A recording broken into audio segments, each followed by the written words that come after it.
प्रिय मित्रों, नमस्कार।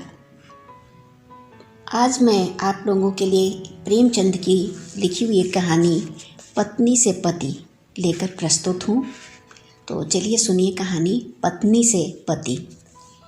मिस्टर सेठ को सभी हिंदुस्तानी चीज़ों से नफरत थी और उनकी सुंदरी पत्नी गोदावरी को सभी विदेशी चीज़ों से चिढ़। मगर धैर्य और विनय भारत की देवियों का आभूषण है। गोदावरी दिल पर हजार जब्र करके पति की लाई हुई विदेशी चीज़ों का व्यवहार करती थी। हालांकि भीतर ही भीतर उसका हृदय अपनी परवशता पर रोता था।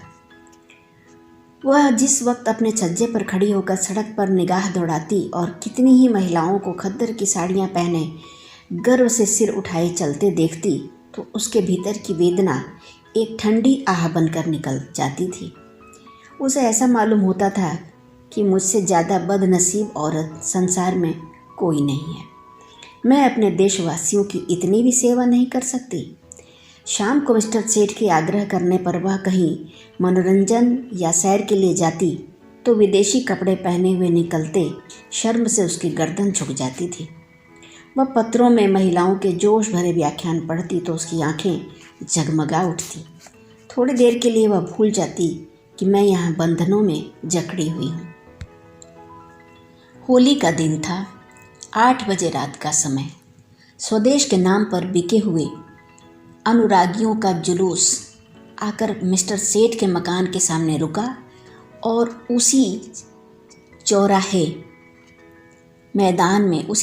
के मैदान में विलायती कपड़ों की होलियां लगाने की तैयारी होने लगी। गोदावरी अपने कमरे में खिड़की पर खड़ी यह समारोह देखती थी और दिल मसोस कर रह जाती थी। एक वह है जो यूं खुश खुश आज़ादी के नशे से मतवाले गर्व से सिर उठाए होली लगा रहे हैं, और एक मैं हूँ कि पिंजरे में बंद पंछी की तरह फड़फड़ा रही हूँ।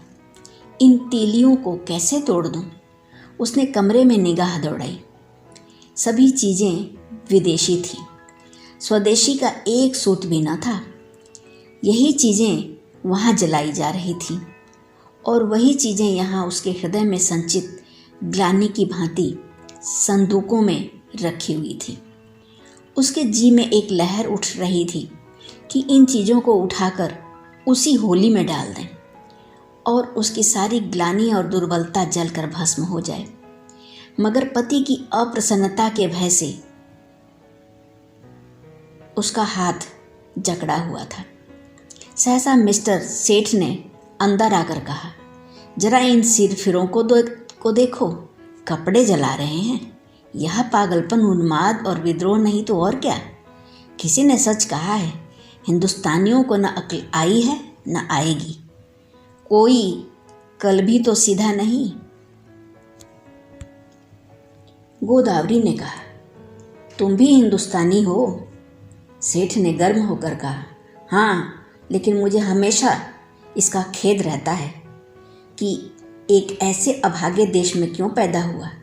मैं नहीं चाहता कि कोई मुझे हिंदुस्तानी कहे या समझे।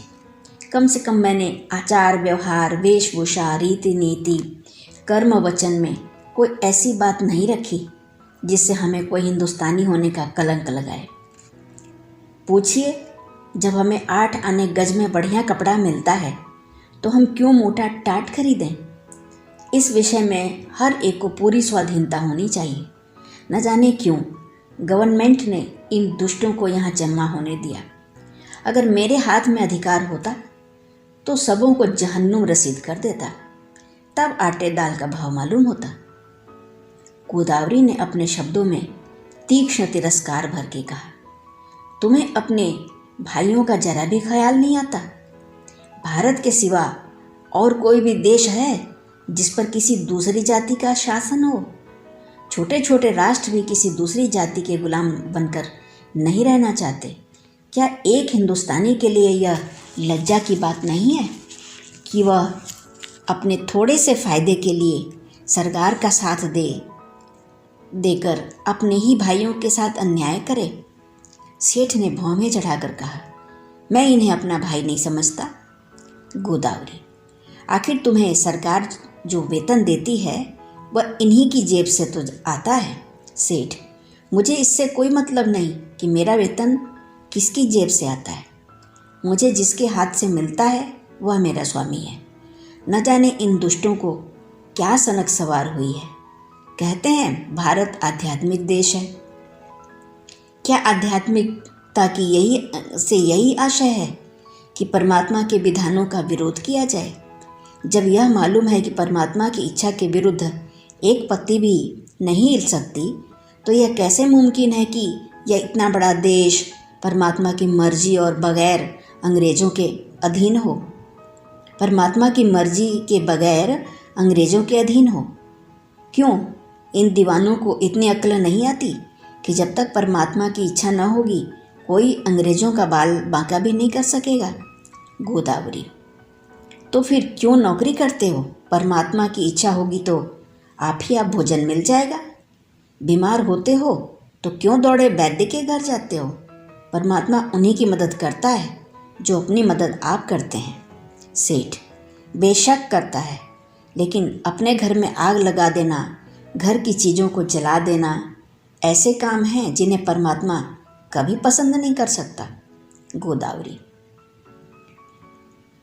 तो यहाँ के लोगों को चुपचाप बैठे रहना चाहिए? सेठ, नहीं, रोना चाहिए।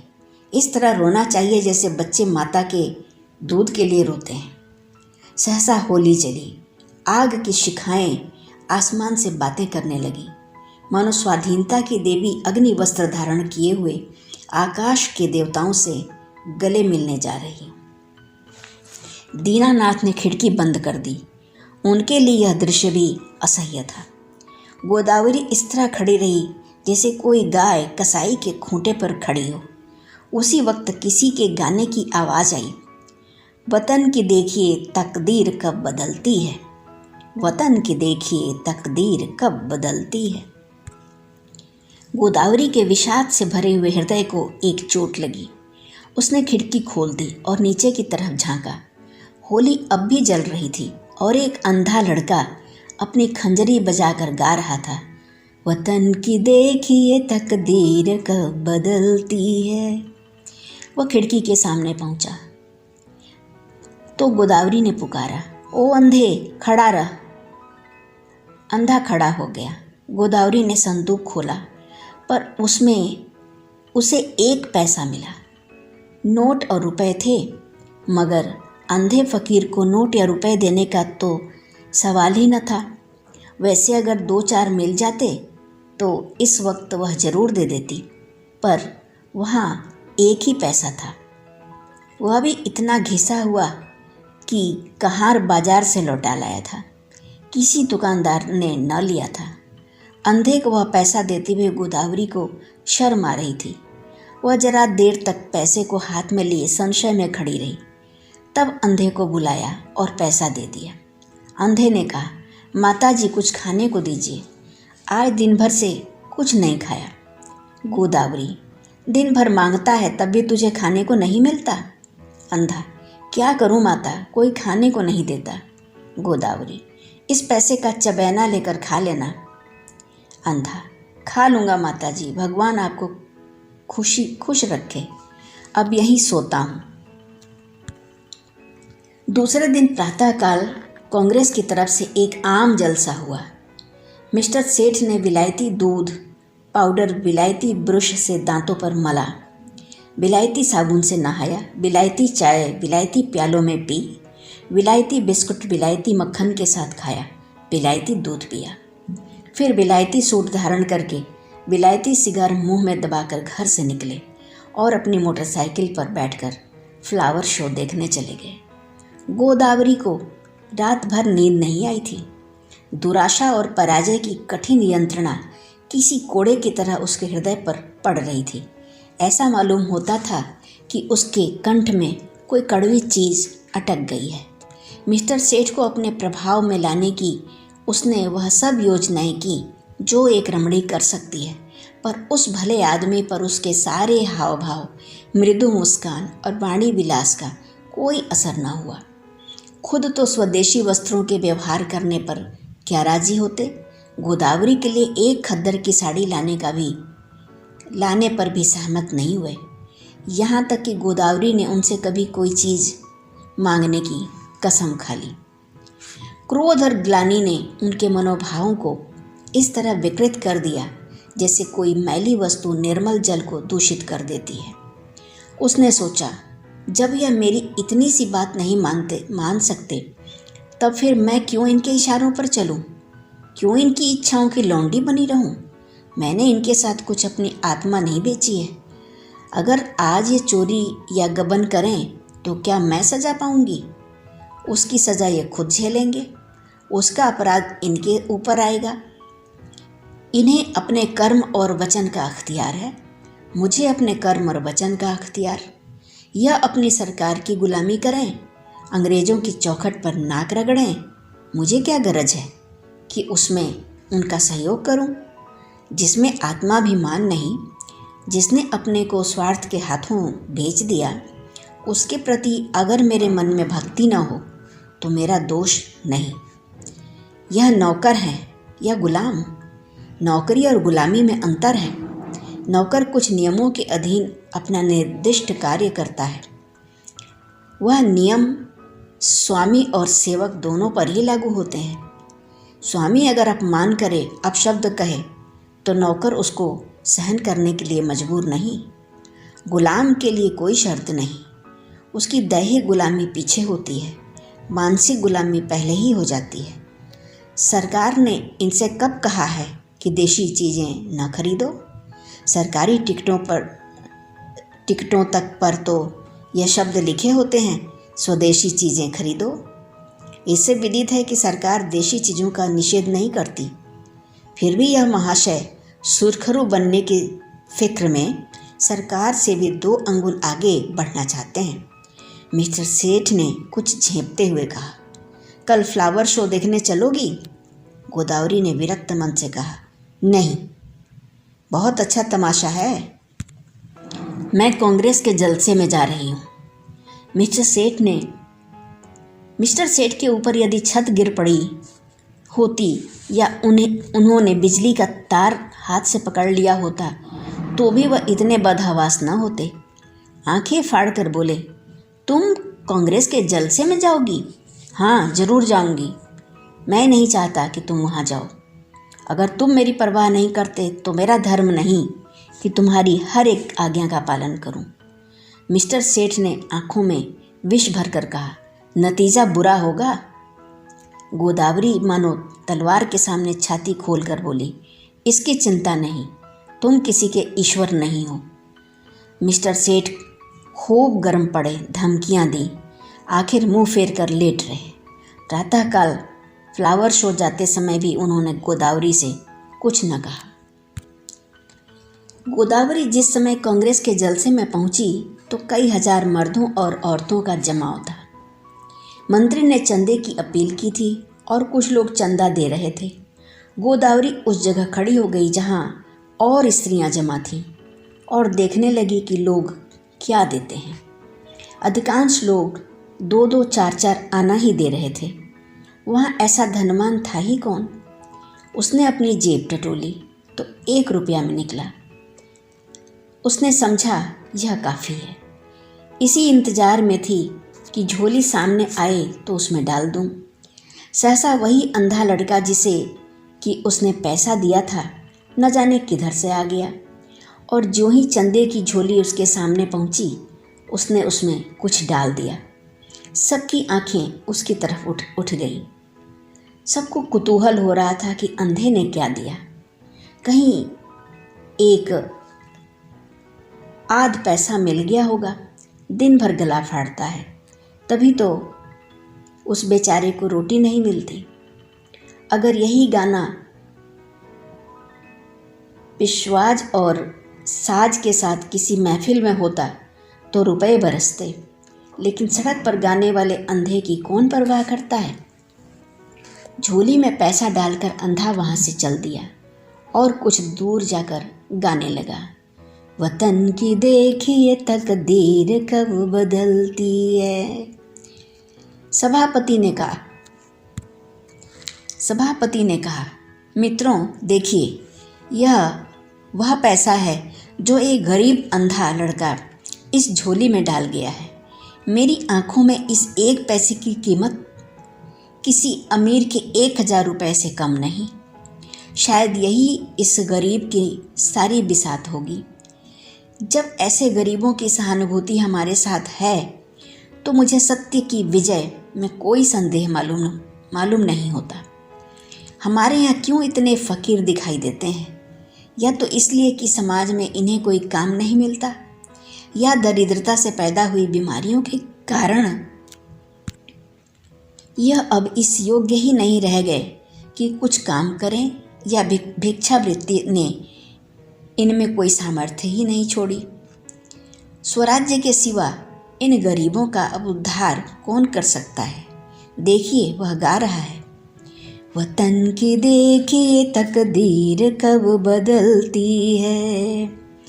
इस पीड़ित हृदय में कितना उत्सर्ग है। क्या अब भी कोई संदेह कर सकता है कि यह आवाज़ किसकी है? पैसा ऊपर उठाकर आप में कौन इस रत्न को खरीद सकता है?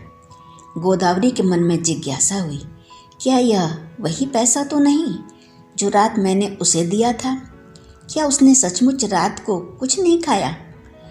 उसने जाकर समीप से पैसे को देखा जो मेज पर रख दिया गया था। उसका हृदय धक से हो गया। यह वही घिसा हुआ पैसा था। उस अंधे की दशा, उसके त्याग का स्मरण करके गोदावरी अनुरक्त हो उठी। कांपते हुए स्वर में बोली, मुझे आप यह पैसा दे दीजिए, मैं 5 रुपये दूंगी। सभापति ने कहा, एक बहन इस पैसे के दाम 5 रुपये दे रही है। दूसरी आवाज़ आई, 10 रुपये। तीसरी आवाज़ आई, 20 रुपये। गोदावरी ने इस अंतिम व्यक्ति को देखा। उसके मुख पर आत्माभिमान झलक रहा था, मानो कह रहा हो, यहाँ कौन है जो मेरी बराबरी कर सके। गोदावरी के मन में स्पर्धा का भाव जाग उठा। चाहे कुछ हो जाए, इसके हाथ में यह पैसा न जाए। समझता है इसने 20 रुपये क्या कह दिए, सारे संसार को मोल ले लिया। गोदावरी ने कहा, 40 रुपये। उस पुरुष ने तुरंत कहा, 50 रुपये। हजारों आंखें गोदावरी की ओर उठ गई, मानो कह रही हो, अब आप ही हमारी लाज रखिए। गोदावरी ने उस आदमी की ओर देखकर धमकी से मिले हुए स्वर में कहा, 100 रुपये। धनी आदमी ने भी तुरंत कहा, 120 रुपये। लोगों के चेहरे पर हवाइयाँ उड़ने लगी। समझ गए इसी के हाथ विजय रही। निराश आंखों से गोदावरी की ओर ताकने लगे, मगर ज्यों ही गोदावरी के मुंह से निकला 150 कि चारों तरफ से तालियां पड़ने लगी, मानो किसी दंगल के दर्शक अपने पहलवान की विजय पर मतवाले हो गए हों। उस आदमी ने फिर कहा, 250। फिर चारों तरफ से तालियां पड़ी। प्रतिद्वंदी ने अब मैदान से हट जाने में ही अपनी कुशल समझी। गोदावरी विजय के गर्व पर नम्रता का पर्दा डाले हुए खड़ी थी और हजारों शुभकामनाएं उस पर फूलों की तरह बरस रही थी। जब लोगों को मालूम हुआ कि यह देवी मिस्टर सेठ की बीवी हैं, तो उन्हें एक ईर्ष्यामय आनंद के साथ उस पर दया भी आई।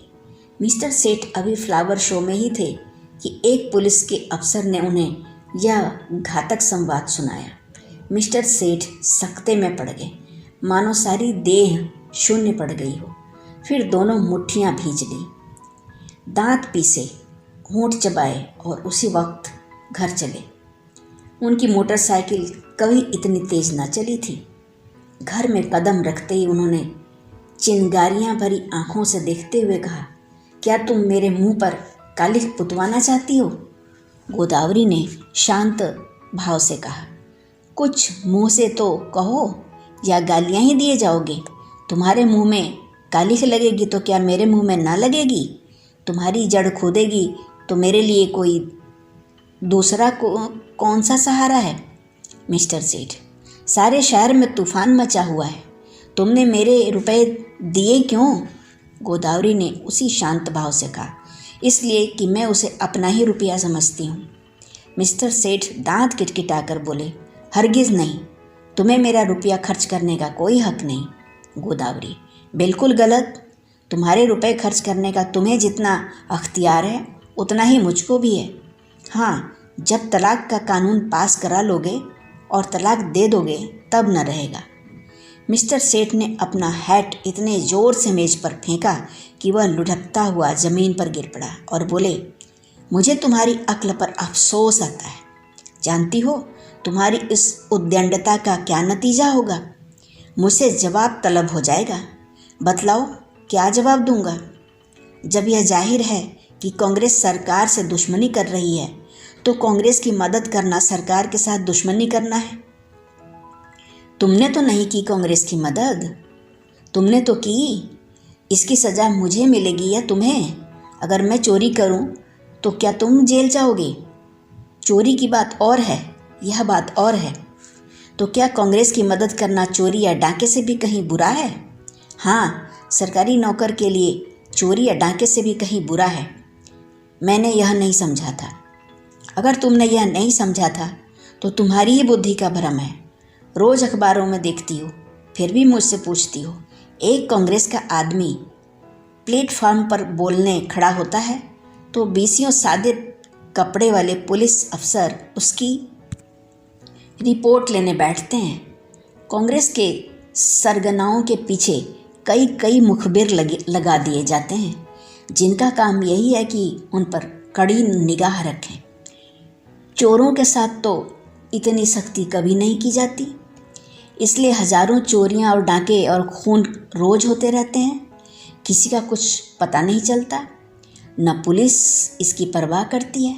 मगर पुलिस को जिस मामले में राजनीति की गंध भी आ जाती है, फिर देखो पुलिस की मुस्तैदी।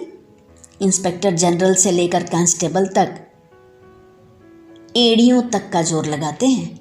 सरकार को चोरों से भय नहीं, चोर सरकार पर चोट नहीं करता। कांग्रेस सरकार के अख्तियार पर हमला करती है, इसलिए सरकार भी अपनी रक्षा के लिए अपने अख्तियार से काम लेती है। यह तो प्रकृति का नियम है। मिस्टर सेठ आज दफ्तर चले तो उनके कदम पीछे रह जाते थे। न जाने आज वहाँ क्या हाल हो। रोज़ की तरह दफ्तर में पहुंचकर उन्होंने चपरासियों को डांटा नहीं, क्लर्कों पर रौब नहीं जमाया, चुपके से जाकर कुर्सी पर बैठ गए। ऐसा मालूम होता था कोई तलवार सिर पर लटक रही है।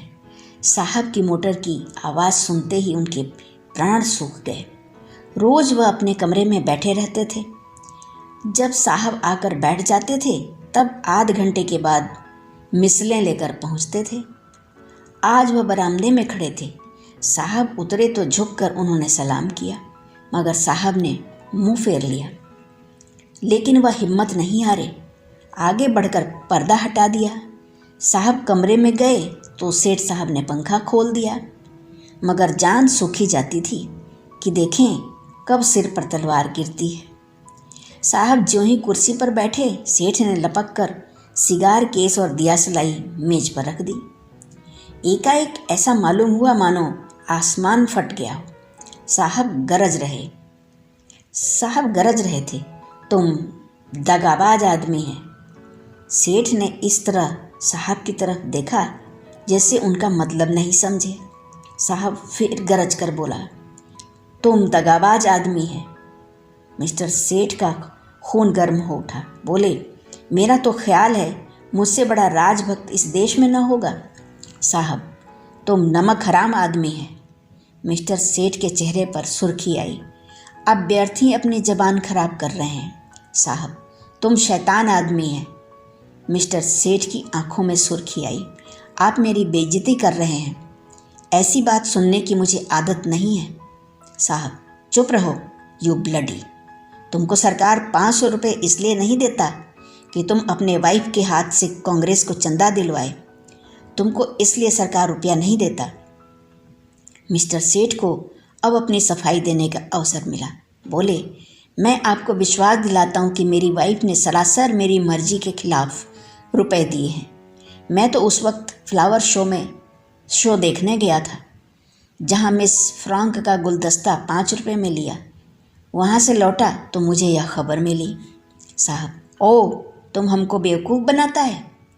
यह बात अग्निशिखा की भांति जो ही साहब के मस्तिष्क में घुसी, उनके मिजाज का पारा उबाल के दर्जे तक पहुंच गया। किसी हिंदुस्तानी की इतनी मजाल कि उन्हें बेवकूफ़ बनाए। वह जो हिंदुस्तान के बादशाह हैं, जिनके पास बड़े बड़े तालुकेदार सलाम करने आते हैं, जिनके नौकरों को बड़े बड़े रईस नजराना देते हैं, उन्हीं को कोई बेवकूफ़ बनाए। उसके लिए वह असह्य था। रोल उठाकर दौड़ा। लेकिन मिस्टर सेठ भी मजबूत आदमी थे। यूँ वह हर तरह की खुशामद किया करते थे, लेकिन यह अपमान स्वीकार न कर सके। उन्होंने रूल